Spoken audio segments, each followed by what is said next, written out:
This is an R Media podcast.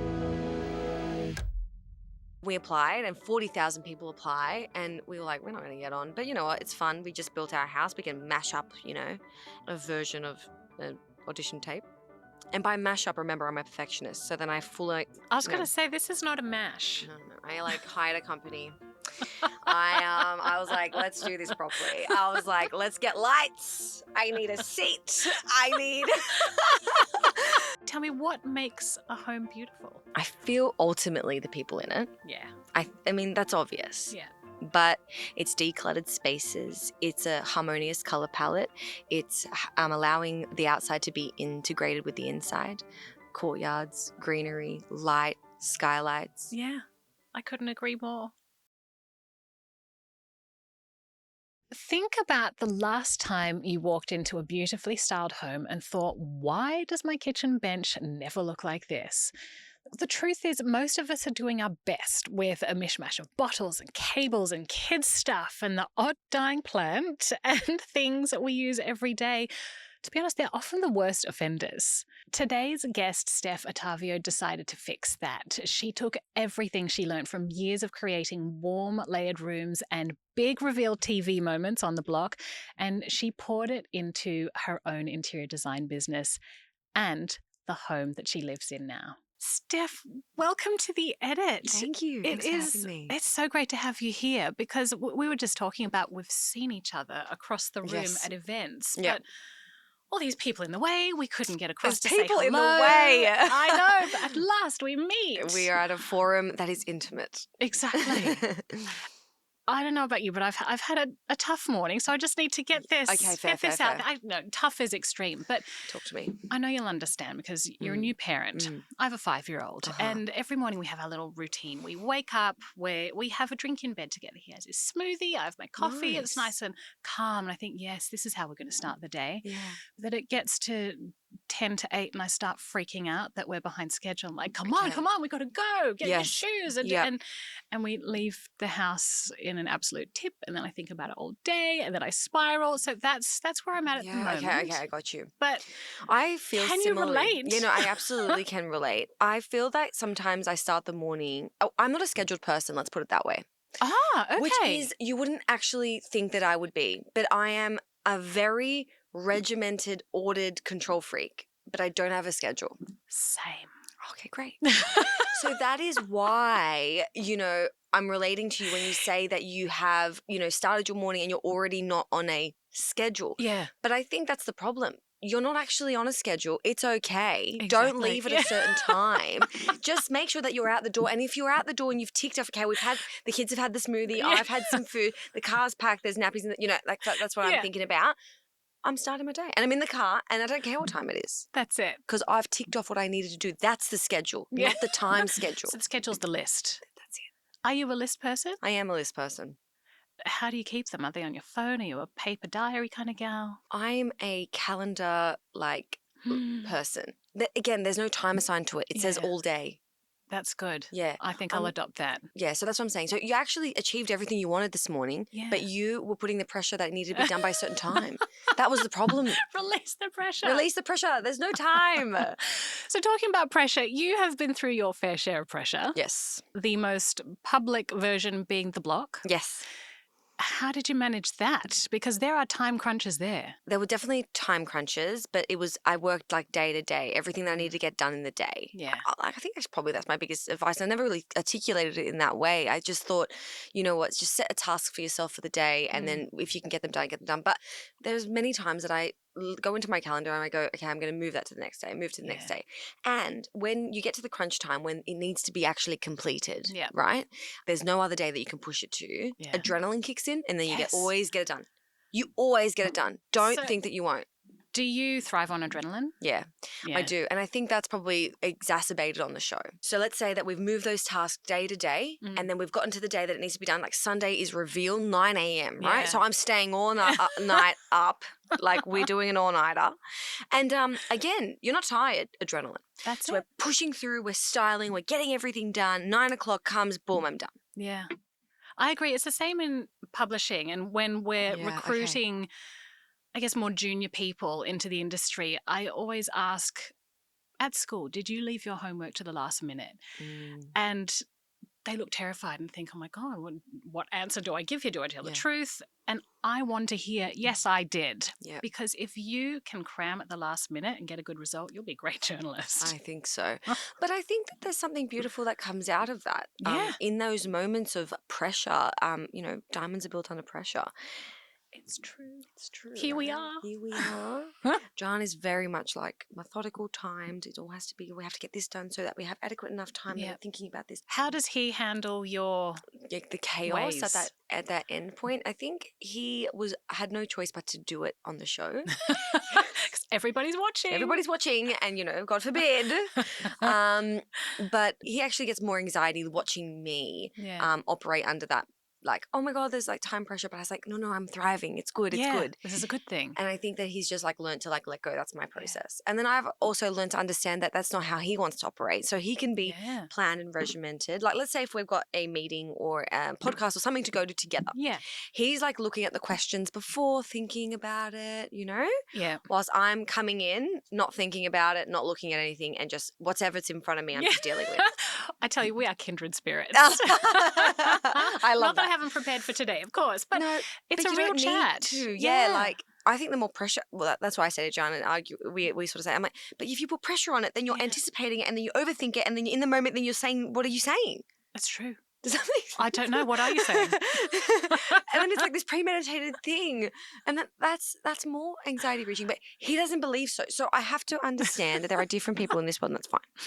So you've also, I don't know if you did it on purpose, but experienced one of the greatest pressures that we will go through in our lives, and that is you renovated a house while pregnant. Yes. With the goal to move in before your baby was born. I know. Again, this is actually amazing. How did you structure this? Because Wow. this falls really perfectly. Look at this person. She says that she didn't plan. Look at that. Yes. I've lived it. That's it. Oh, right. Were you the same? Yes, I've lived it. But we ended up delaying and then just going, we can't do this. We're going to call it. We will park this period of our life and just devote it to this new little baby. And hold on. So you began renovating and then you said nah. We began the process and we had everything, all the plans done. We had the council approvals. We had everything locked in. And to be fair, then COVID happened and we thought this is a bit, so we'll pause. But I was just about to say, you went straight into it. I think the difference between you and I is you weren't already in the mud, right? And once you're in the mud, you have to get out of the mud. You were like in the planning process. It was all on paper. Yeah, that's true. And when things are on paper, you can push them. Remember, we're moving him in the calendar. We're like, we'll pop that. But It'll get done. That's it. It's going to get done. But it's, whilst the pressure of the house for us when we bought it was not great. It had dust everywhere. And let me tell you some tips. Whenever you're buying an old house, and it looks seemingly good, it's built well, really nice flow, there's air, there's no mold underneath. Look up in the ceiling. This house was over 100 years old. Yeah. And it had a layer of thick dust like this. Now, no matter... And it wasn't the insulation. No, it's absolutely not. That was not insulation. No matter what you think, I could probably park it and think, oh, yeah, okay, I can move in. When you have a baby on the way, you're thinking about air quality and you're thinking about, oh my gosh, the paint on the wall and low VOC and the toxicity. Where are we going to put the modem for the Wi-Fi? Oh my God, yeah. Not near the baby. Not near the baby. I didn't even think about that. Don't worry, it's not. But so for me, I was already in the mud in that way. The house was not fit to house a newborn child. Yeah. So it was a matter of, I've got 5 months to get a DA approved, build it. Oh my gosh. Move in. And because we're the type A personalities, the rose needs to be planted in the front pot. Oh, yes. And the mat needs to be down and the marble porch needs to be sealed. That needs to happen. Yeah. It's not just let's move in. And, there's things everywhere. We'll live with boxes. No boxes. No boxes. No boxes. Perfection. Perfection is the only way. Is the only way. And then she'll come. And she came. Anyway, how did we do it? It just kept going. How did you do it? And what, I'm going to go there, what emotional toll did it take? Because as I experienced it, having a baby, your hormones are insane. And I thought, I'm a fairly like you controlled Mm-hmm. person. Mm-hmm. And I pride myself on controlling my emotions. I could not control a thing. Mm. And that really took me by surprise. Did you crave certain foods? Yeah, I ate watermelon all the time. Okay. I just wanted Did you have a boy watermelon. or a girl? I had a boy. Okay. Mm. I How about crave you? pears. Ah, Mm. I speak about food because I feel like food became my fuel and my routine. yeah, So long as I had my hydrolyte and my shake in the morning, yeah, I could get up at any time. I could roll out of bed. I could do whatever, but I'm like ready. yeah. So food had to be like my grounder because I was growing the baby, and like you're thinking you're growing the baby because of the food that you're eating, but like you're not. But you think that, Yeah, like you're like absolutely, watering you do. yourself so that you can do everything else because Yeah. that's got to take care of itself so then I can be over there. So every morning was that. Now, I will say that my mum moved in with me Yeah. because we were renting across the road from the house that we were building. Right. Yeah. We took a leaf from the block. We said, we built our whole home in 3 months. I have a house that I need to renovate. What can I implement from that experience into real life? And it was an experiment. Because how long did you actually have? 5 months. Now, I say it's 5 months. Of course, we had the 9 months in the sense that from the moment that I realized I was pregnant. Yeah. We didn't move out until I was 2 months pregnant. Right. So then we're, the times Down like to this. 7. But also we can't count the last trimester, the last month. So Yeah. we're down to 6. So I had 5 months. So I had to get it done in 5 months. Oh my So gosh. implementation of block theories. Yeah. Okay. We lived on site when we were on the show. Okay. That's Is it probably as bad as it seems? well, it's not great. Let me Oh. tell you. It's not probably healthy for a pregnant woman. So that's why I rented across the road. Yeah. So that's one thing. Yeah. On the show, you're definitely fed, right? Like, again, that regimented. So mum moving in, Yep. helping me with, not having to think like about lunch or dinner. Like she sort of things are there. The food is, that's fantastic. the fridge is stocked. Yes. Just so I can just, I Yeah. don't even know, like just grab a can of tuna and some rice. It's nothing major. No, but but just it's that there. helping. The good thing is my parents and like our whole family's John's parents as well. We do everything simultaneously. If someone's doing something, someone else has to do something too. So my parents decided to renovate their house as well. Why not? Right? So we rented together. It was mutually beneficial. Oh, what a great idea. Yeah, that was a great idea, right? Now, obviously the downside for my parents is they live half an hour away. So they were driving to their rental half an hour away, but I was across the road. But, the things you do for your pregnant daughter. Winners and losers in life. I know. That's So did your mum live with you after your daughter was born? No, people would say, like, don't you need your mum and your dad, like, as soon as the baby? No. No. No. My mum stayed with us for a week, and my husband said, in That's hindsight, I was looking after 3 of you. Mm. And it's their emotions too, I think They've gone through a lot. Yes, she's been through a lot. And they relive it, I think, through us. Yeah, but it's not just cuddling the baby. Mm. Things have to get done. Oh, yeah. No, I love that John and I sort of said, no, wait, we feel definitely capable to be like, okay, let's move into the house. Yeah.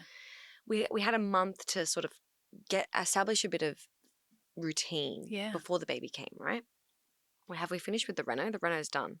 No, we're going back there. We'll go back there. We're going everywhere. We're going everywhere. Wherever you like. I don't know how you wanted to structure this, but but if we're going to talk about now that we've moved in. Yeah, tell me about that. Right. So we've moved in.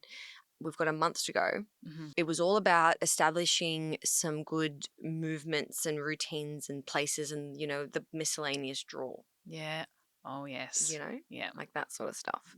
I had this wonderful lady approach me to come and sort of help me organize my nursery, which outsourcing became something that I really learnt to lean on. As someone who was always creative and like DIY savvy, I always thought I can do that. Yeah. The block taught me that doesn't matter if you can do it. What time are you saving getting someone else to be able to help you in that capacity? Exactly. And that's the same thing when it comes to even work and the way John and I take on anything at this point. Yeah. Should we pay for that job to be done? Because if our thoughts and energies somewhere else, we're actually getting more money that way. Yeah, It's all that now. And I think absolutely. we moving into this house definitely have implemented that in so many ways. And we'll get to online shopping in a second. Great. But that was quite important to Yep. you to have the house organized. Organized. And does that come back to that control trait? I think it is the control trait, because I know that you can flow and be chaotic if the foundations are settled.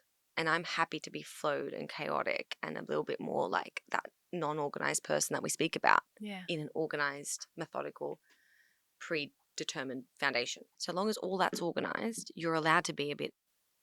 Yeah, it's so true. And I thank myself every day as I walk through my house, and like there's a drawer that's that Yeah. because everything has been thought about before, so that when I'm in the chaos of the day, it's easier. It is incredible, particularly with a new baby and children in general. I find that if there is something chaotic in my life, then if I can control one thing, even if it's organizing a cutlery drawer, you know, that it brings me a sense of calm. And we were talking before about nap times. Yeah. And you were saying that your daughter, she's sleeping quite well, or sleeping. Well, I'm not a scheduled nap person. Exactly. But does that freak you out that you don't have a schedule for the nap, or you know that it's going to happen? Yeah, I think because, again, foundationally, our night sleeps have historically been incredible. Whatever happens in the day happens. So she was always sleeping from about 10 till maybe about 5. Yeah. That was our time. We were thankful enough for when she left the hospital, she left above her natural born weight, right? Oh, So, that's good. yeah, so when you leave the hospital at that point, you don't need to wake the baby for feeds. Yeah. Because so many babies do drop back down. You just got to plump them up. Yeah, but she was above it, so that's great. Yeah. In the sense that I didn't have to wake her up for her feeds. So we really established our night feeds. So then anything that happened during the day was we were just going with it. And she tells me, she's like, okay, I'm hungry. I'm like, great. And then, and then in this beautiful flow of like organization of each other and working each other out, we sort of established that, okay, well, mid-morning I'll need to sleep.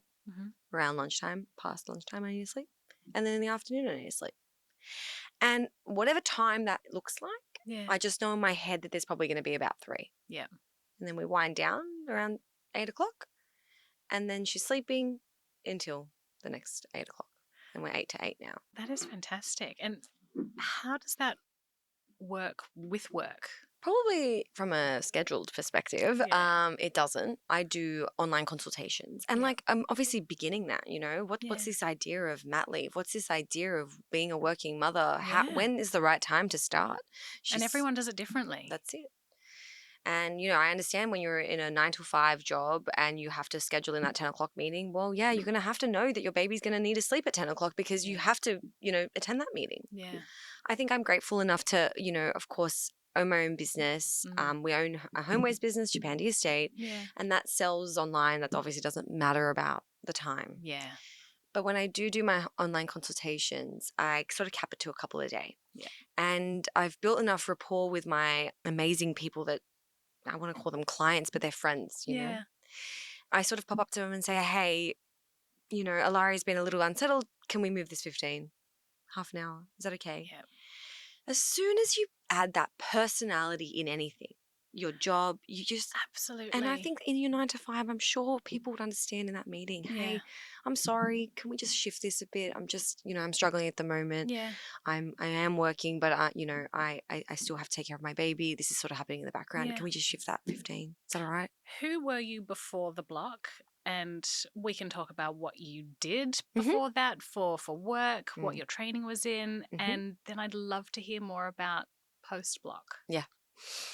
I'm an architect. Yeah. I'm a registered architect in Victoria and New South Wales. That was a 7-year journey to get there. So basically... You really have to want to be an architect. I kind of really want that, yeah. Maybe it's like a goal-orientated thing. I'm like, okay, I've got to get to that goal, And remember, it's not about the day, it's about the journey. Yeah. I finished school and all I knew that... I never thought that I was smart, ever. Really? Yes. I'd say you come across as really, really smart. You are so articulate. No, thank you. But No, I wasn't. I always saw myself as someone that wasn't in the smart classes. I was always Wow. like struggling with, what even it means to be smart or intelligent. I just never saw myself like that. Yeah. But what I knew was I was creative. Yeah. I was this creative person who loved to create and make with my hands. I was very much like Okay. that. And I felt really confident about that. And Yeah. I think confidence goes a long way. Yep. Because so long as you can back yourself in one aspect of your life and you put thought and passion behind it, Yeah. you'll excel, right? Yeah. But you got to, nurture that confidence too. And I'm thankful enough to, have a family that really was like, yeah, like keep going. And so I did really well in art and drama, Yeah. textiles. And I finished off my schooling, finishing in the top 2% for visual arts. I created 30 ceramic pots. That's It incredible. was amazing. And I was like, great, like, oh, I'm being recognized, But my ATAR wasn't great because the arts don't scale well. Yeah. So then I was like, okay, well, I don't have the ATAR to be an architect, but I like, the more methodical way of thinking when it comes to creating. So I was like, I'm going to do something that, the ATAR allows, right? Okay. And the ATAR allowed interior architecture. So I was like, okay, Ah. I'm going to do interior architecture. It was either that or a visual arts teacher. Yep. And I know that I will be a visual arts teacher in my life. I will finish my career at a school teaching arts and being like, class, today we are doing this. I know that that's where I'll get there, but I was like, let's do it. That's the end goal. That's the end goal. And then I finished first year interior architecture, and my lecturer came up to me and she goes, I think your mind is better suited for architecture. I said, So okay. I agree. I was like, me, an architect? No, never. So then you have to reapply, but you apply with your results from the year of first year uni rather than Okay. yeah, that's how it works. And then I got into architecture, which is like 97, 8. Do you know, this is what so many young people don't know. I think that there is not one linear path That's it. to what you want to do. Yeah, I There love are talking about so that. many ways in. That's it. So now I'm an architect, and that's a 3-year degree, and then you have to then graduate from your bachelor's, and then you're doing your master's. Yep. And somewhere along the way that you realize that you're not actually an architect unless you do your master's and then you do your registration. And then you're like, wow, this is 7 years. Whew. And That's that a was long lot. time. Was it worth it? Yes. For what I learned, what it taught me. Yeah. Resilience, persistence. Mm. After I finished my degree, I worked for a company and I quickly worked out that I wanted to work for myself. Yeah. And I wanted to do that because I wanted to be able to have a flexible lifestyle. It was really hard for me to then think of myself as like, okay, well, I'm Steph. I work for myself. I own my own company, SJ Architects, but I really want to be a mom. Yeah. Does that mean that I have to pick one or the other?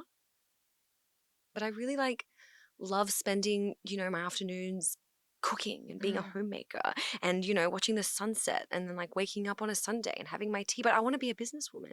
Yes. But then I really want to be pregnant and have kids and take them to Saturday sports. But I want to be a businesswoman. Yeah. So working for myself was the answer to that. How do you work for yourself and then get all these clients? Okay, well, you just put yourself out there. All right, great. That sounds really easy. I mean, obviously, you leverage off your Instagram, your network, Use what you have. Yep. Yeah. Well, I should go on a TV show. And that's how the block was born. Because I just said, there's the why. There's the why. So, right, open the business, built the house. Okay, right, yeah. Well, I mean, why did I have to build the house? I could have just, I don't know. It was part of my process. I feel like, how can I be an architect helping people design their homes if I didn't have my own and went through that process and actually empathized with that journey with them? Yes, definitely. So I said, let's buy the ugliest house on a good street and let's run a business and build that. And I did that while getting married. And I learned a lot. And I really was able to be a better architect for my clients for that. We just got married and we sat on our couch and we're looking at the TV and we're sort of saying, oh, the block's on. Let's watch that. We're newlyweds, we're watching a show. Yeah. Let's just apply. And we applied and 40,000 people apply. And we were like, we're not going to get on. But you know what? It's fun. We just built our house. We can mash up, a version of an audition tape. And by mash up, remember, I'm a perfectionist. So then I I was going to say, this is not a mash. No. I hired a company. I was like, let's do this properly. I was like, let's get lights. I need a seat. Let's talk to the Total camera. Professionalism. Absolutely. But we just threw it together. And we go. Just woke up like this. Yes. Hello. You should pick John and I for the show. And then we mashed that professionalism with the rawness of the iPhone footage of my build, because obviously I didn't think about that at the time. And they picked you. They picked us. I said, okay. So what's that like? And what's the timeline from when you get the call, say you're on? Oh, a month. A month. That's intentional. Don't think too much, right? Just do. Yeah. But on the show, it was incredible. Like, I can't actually explain what happens to you when you're put under those pressured, that pressured environment. You could try. I'm listening. Well, yeah. You it's that same thing. It's the adrenaline. You just push. People like, I couldn't do that. I was you. I couldn't do that either. So you have your skills. You're a trained architect. Yep. What are Gian's skills? Gian is a mortgage broker. But John's got a background in finance. So he's all the budgets, the spreadsheets. Do you understand? Yeah, you're probably understanding why I'm a bit like, and he's like a lot like, because he's like an Excel spreadsheet. Yeah. To be able to be creative, and especially in this economy, you need that to be under wraps. And John manages the whole household in that way, and all of our money, all the expenses, and on the show, all of the budget and everything. And I go, hey, you got this, and spend that, and whatever. Okay, return that, and you'll be able to do that. So you've got all that done, but did either of you have experience on the tools? Had you been hands-on with your previous renovation? So we built the house that we lived in at the time. And yes, John and I were really hands-on. And why? Because, that's just got to do what you got to do. Yeah, it's cheaper. Save $1. Got to save $1. Yeah. And like John was on the jackhammer, like we're working it out. My dad's a builder. So this is familiar to you. Yep. But I definitely was not someone that was like, because my dad's a builder, you're the builder. I did my owner builder course, and I became my owner builder for the house. I just love this. So did you go into the block thinking, we've got this? No. And did you see other contestants who maybe didn't have the skill sets that you and Gian had? Oh, gosh. Look, I definitely didn't think that I got this. I definitely think that I had a formula that would make something work here. But I was out of my depth. I was 10 years younger than all the other contestants. So life experience counts? I think so. Yeah. I think so. I don't know what we were doing. And that shows in the first 2 weeks if you watch the show. I had no idea. I was like, yes, I know how to put a room together. And yes, I know, John knows how to manage a budget. But no, I don't know how to manage all of this. Yeah. And then create a brand in the background and I don't know how to do all of that. And I think that's probably why I resonated with people on screens. Yeah. Because I was like, I don't know what I'm doing. Yeah. But I'll work it out. And you can all see it. And we can work it out together. Yeah. And we did. But that's like anything. Just put your feet in and just do it. That's my biggest advice always. People think about the journey before they've even gotten there. Just do it. You work it out on the way. So you've built your own house. You've won the block. Your next project, is that the house that you're in now? Yes. Tell me about that. So we won the block. We sold the house that we built. Yeah. We just thought that was a new chapter. It was not so much about the house anymore. It was about finding a community. After the show, I sort of got a bit of those post blues. Really? Yeah, I did. Because is the block, is it quite community focused? Yeah. There's a lot of people that we see on TV. Yeah, you always have people around you. Yeah. And, you're walking down to the McCafe and you're leaning on that consultant or this person and you're building this team. And obviously after working for myself for a bit, you don't have that. Yeah. So, I don't know, I guess I didn't look at it that way, but I guess I probably found that there. How do you find a community? I mean, it's not an option you tick on real estate websites. I know, right? So how did you find it? So we launched Japandi Estate, which was a homewares business. Yeah. And I offer architectural services through that. And I help people create their homes and curate their spaces. Yeah. I said to John, I really want to learn more about what is in Japandi Estate is. Japandi Estate is built on Japanese and Scandinavian ideologies, right? And what their countries advocate for. Can you give me some examples? Yes. We went to Japan and we went to Scandinavia. Great. That year. Yeah. And we're like, we need to like be one with our architectural practice, one with our style, one with what we preach. Yeah. Warmth, texture, coziness, connection with the outdoors. Combine that with clean lines, minimalism, allowing you to have a decluttered life.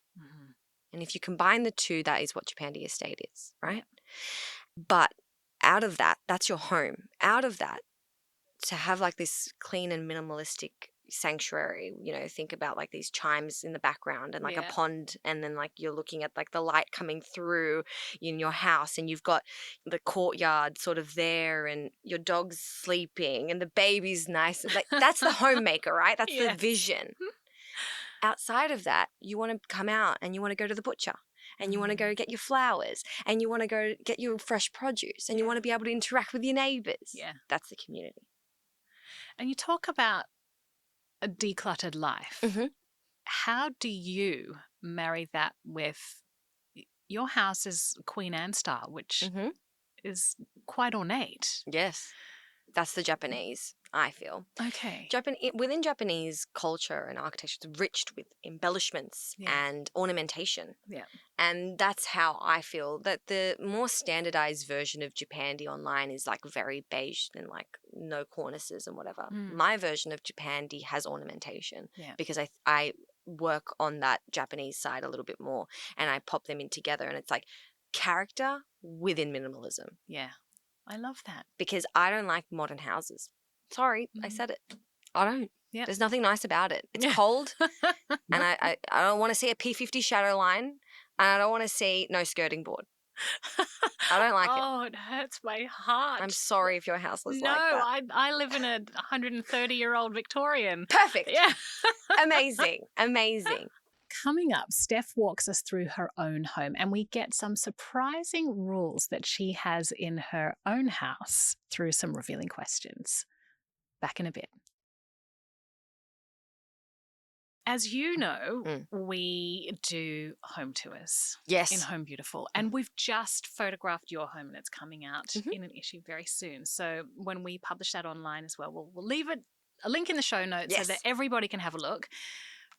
But I would love for you to take us on an audio tour of your home. So if I'm coming over to your place, I knock on the door, what's the first thing I see?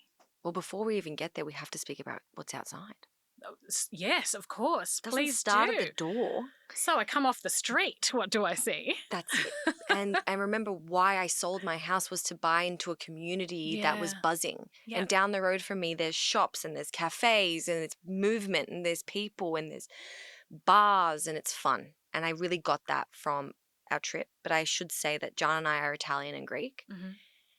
And when you go and you live in Greece and you live in Italy and you're trying to get an Airbnb, where are you going? In the center of the town, so that when you open your door, it's like hustle. Absolutely. So we're harnessing a little bit of our culture into that too. Yeah. So that's where we bought. We bought in this beautiful suburb that has that buzz. Yeah.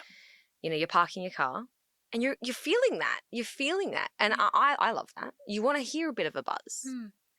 And then you walk into our gate and there's definitely an array of different plants. I'm not an ordered hedge person. Oh, God, I am. Love a neat hedge. No. That's structured. Not a structured... You know what I mean by that? What is that called? Whippersnip? No.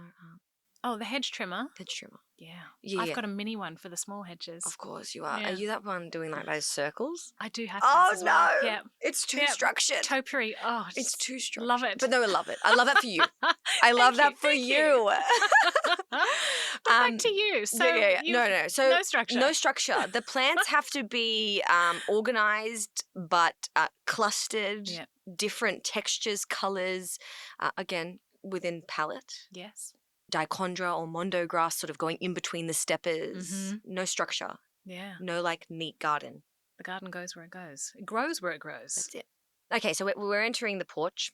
I have a steel door which is perforated. Mhm. So you're already in my house without being in my house. Of course, I have a front door Yeah. that I close, but I like the idea of being able to hear or smell the smells on the outside. Yes, Like yes. you can hear the people being like, Mom, get the toast. Yeah. Or something, you know what I mean? Yes. There's life in there. Yeah. And then you're entering into the old part of the house. Mhm. We've got like a marble sort of step as you walk in. You're entering into timber flooring, and Yeah. we've got an array of layered rugs in our house. I do own a rug company. You do. They're gorgeous. Thank you. Under Japandi Estate, we sell our rugs, and all of our rugs, again, it's a collection. If you bought the whole collection, you can put them in your whole house, and it all works together. Yeah. Buying rugs is hard, because Yeah. oh, buy one for that room. Is it going to work with the one in the hallway? Mm-hmm. I've thought about that for you. So that's the steps. We're walking through. We're seeing ornate ceilings. We're seeing picture rails. We're seeing, but not picture rails with pictures hung on the picture rails. Right? Really? We're not doing that because Okay. that's too much Yeah. character. We need to That's pare you back. find your sweet spot. We're finding that minimalist side, right? Because we Yes. are wanting to still be minimalist. Yeah. We want to be decluttered. Yeah. But we still want character. Mm. So you have those lines, you have that ornamentation, you have, that really nice skirting board, cornices, picture rail, architraves Yeah. through a minimalistic surface. Few key pieces in the hallway. Yeah. Some nice pictures on a mantelpiece. Mm-hmm. That's it. A vase, texture. Skylights, light coming through. Skylights. I have 12 skylights in my house. I was going to say, I've heard you love a skylight. You love 12 skylights. That's a lot in a house. I know. It is a lot, but it's essential. And why did you put them all in? Inner city besides the obvious more light. Inner city living, of course. Yeah. Right. And I'm very much about, I have to obviously speak about my property's narrow. Yeah. And my property is a small property. I'm on 300 squares. So you're wanting to be able to maximize your small space. Yeah. So that's my favorite sort of architecture. Yeah. Because you are forced to think clever. Mm. And forced to think, you got this. How do you put all of this into this? Your floor plan is amazing. Oh, thank you. As I love floor plans. And I notice you have a Jack and Jill bathroom, but the flow of the house, it just feels good. It does. It's intentional. Yeah. I love it. You haven't even been, but you feel it. I know. Well, I could feel. I've seen the pictures. That's it. That's great. I've seen the video. Awesome. But the floor plan, I think a great floor plan. I think that's the architect coming out in me for sure. I definitely love to work in confined spaces. All of my rooms have that traditional, square, ornamented ceiling. Anything that comes off from that room is like separate. Mm-hmm. So the wardrobes are separate to that structure. The Jack and Jill is separate to that. And we should tell people, for anyone who doesn't know, a Jack and Jill bathroom is essentially a bathroom accessed on two sides. That's it. And the forward planning of I want to have 2 kids, so that'll be their bathroom. That's what that is. And our bedroom flows as well, but we also need a his and hers. Mm. But I don't have room for a massive his and hers. So my biggest hack there is, as you open the door through a wardrobe. Okay, let me paint the picture for you. Yes, paint away. So you've got your wall, the doors in the center of the wall, entering the center of the room. Yep. You haven't felt that you've walked in because you've swung the door, but when you've swung the door, you've actually gone through a whole wardrobe around you. That's his. Great. Yeah. And you walk in, obviously the bedroom, where you've got the ensuite and where you've got the robe, the other robe, that's hers, and that's the ensuite. That is clever. Yeah, that was good. So I also read that you craned in a swimming pool. I did. I love that. We read this. How do you do that? I know. It's kind of bizarre. Do you have to get the street closed? What do you do?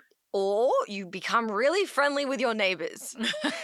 Got it. No, look, logistics and moving through a space is how I work out which property to buy. Yeah. I need to make sure that I've got good access. Yeah. Now, did I think, do I have access for a swimming pool? No. But I knew that I'll make it work. So our neighbours behind us are on this massive property. It's probably like 3 times the size of ours. Yeah. And they've got this massive big backyard with nothing in it. It's an older sort of home. And I sort of said, hey, could we, just pub a crane through? And No big deal. and they needed some work done on their front fence. And I was like, what if I did that, in exchange? And yeah, they said yes. What a good idea. Yeah. So A community. Community. Great link. So it was about then creating a floor plan that sort of integrated an elevated pool. Yeah. So the pool is at the same level as the kitchen, living and dining space. So that just created like a really beautiful flow. It feels Yes. like you're sort of in the outdoors. And I think that's what is amplified with all the skylights and the cathedral ceilings. And again, we have the courtyard and the back area. So that area works really, really well. And I think that's the public space, and everything at the front is the private space. And I've really differentiated our floor plan like that. So yeah, it works really well. But we love it. It's a beautiful home. Tell me more about how you live in the home. And the way we'll do this is I'm going to ask you some questions and you tell me your first response. Okay. So, shoes, on or off? Off. Is there a reason? You have to leave outside out. You take off your coat, you take off the keys, everything comes off with you and you enter. Yeah. 100%. Like, there's no questions. What does your home sound like? Well, John always has jazz music playing. So it's either that. I wouldn't say that there's a dog barking. Now there's definitely a little baby giggling. Yeah. I feel like it's tranquil because we've created a haven like that. I like that. What about scented candles? Are they always on, only for guests, or don't even go there? At the front door, you put a diffuser with those sticks. Yep. And you just rotate that every now and then. Mm-hmm. That's it. This question is about design trends. Are there any that you would happily never see again? I think I will answer this through architecture terms more so than interior design terms. Yes. In the 70s, it was all about maximizing space and not necessarily allowing negative space to be what it is. Yeah. What I mean by that is when you're in Paddington, Newtown, these suburbs that have, this is obviously Sydney, but the likes in Melbourne, you had those boarded up balconies because it was all about maximizing of space. Yeah.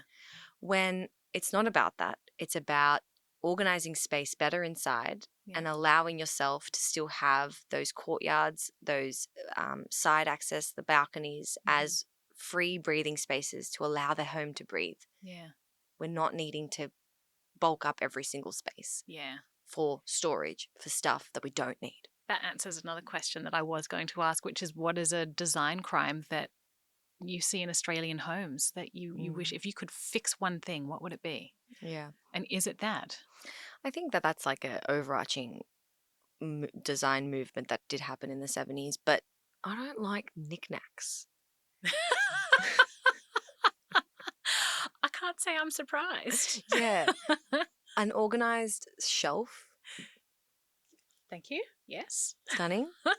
Small little knickknacks that are like sometimes like built up. Like collections of things just for the sake of buying the thing with no thought to where it goes. Yes. Yeah. Just little things.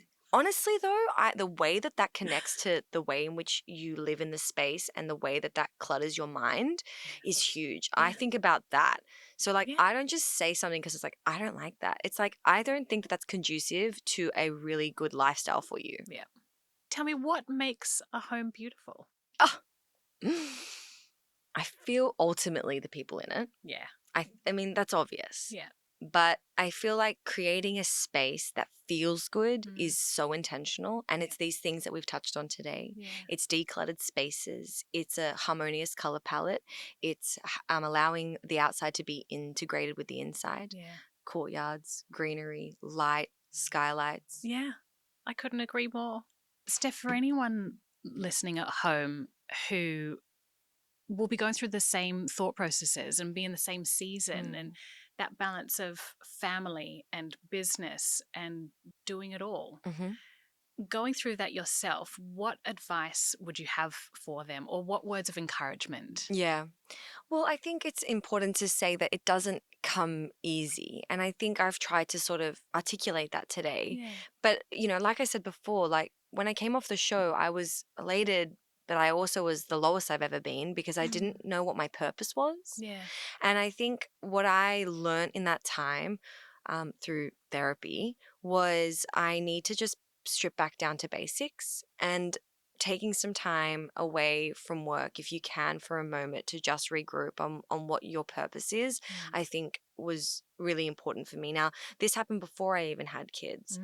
So it wasn't about I'm going to have kids to fill that void of purpose, Yeah. because I think that that's a false narrative there, because you'll then is. pick that up as a problem when your kids are out of the house. Yeah. Right? So it's not about solving it like that. It's or filling a void. It's about understanding in yourself to how to feel content and how to feel whole and not be so distracted by this constant dopamine fix that we need from everything and everyone else, right? Yeah. And for me, what that was I really started to enjoy that sense of community, but also I loved being able to just wake up, watch the sunrise, have a tea, go to the markets, interact with people around me, speak more to, the local people, talk to people down the street, ask people how their day's going. Like, it's so simple. Yeah. But like, think about Community. it is, because that's how it made me feel more alive. It made me understand that we're all actually in the same boat. And when you just speak to other people, they just sort of help you identify that. And, you'll chat to someone, they'll be like, oh, you know what? I'm struggling with this too. Yeah. Straight away, there's a weight off. Straight away, like I said, your shoulders relax because you sort of connect with other people and you sort of think, I'm struggling right now, but so are other people. But you know what? That's okay, because that's life and that's this season right now. And speak, be open, be conversational, chat about it. Yeah. And that's actually what got me out of my darkest thoughts and time, just stripping it back down to basics. And of course, my husband assisted me so much in that. And it was just more like, okay, like, let's have a morning shake. Like, I would wake up and not want to do anything. Yeah. And like, to think about me like that as someone like who I am today, I can't believe I went through that, but I'm so glad I did. Yeah. And the lowest times helped me be the person that I am today. And if they come back and, if times like that do exist where they're low, I know how to get out of it. Strip it all back, pare it all back. And connect. Enjoy the little moments. Now that I have a baby, I'm then connecting because she's helping me be present. And it's really true. It's just think about the things in front of you, not everything else around you. Steph, it's been so lovely having you here with us. Oh, At I've the had fun. edit. I have had a great time too. It's been Thank so you. lovely getting to know you, Yeah. and I hope our listeners have loved it too. And if they want to see more, of course, they can find it in Home Beautiful and on homebeautiful.com.au. It's been a pleasure. Thanks so much for having me. It was so lovely chatting with Steph, and there's plenty more to come on part 2 of her creative journey. Whether your style matches Steph's or not, the bigger idea is this: your home should tell your story and still function on a Tuesday night when there's washing on the couch and dishes in the sink. If today's chat has given you one idea for making your place more personal and more practical, we'd love you to follow the show. Leave us a review and tag us at Home Beautiful to share the little home update that you're working on. We want to see the spaces you're creating.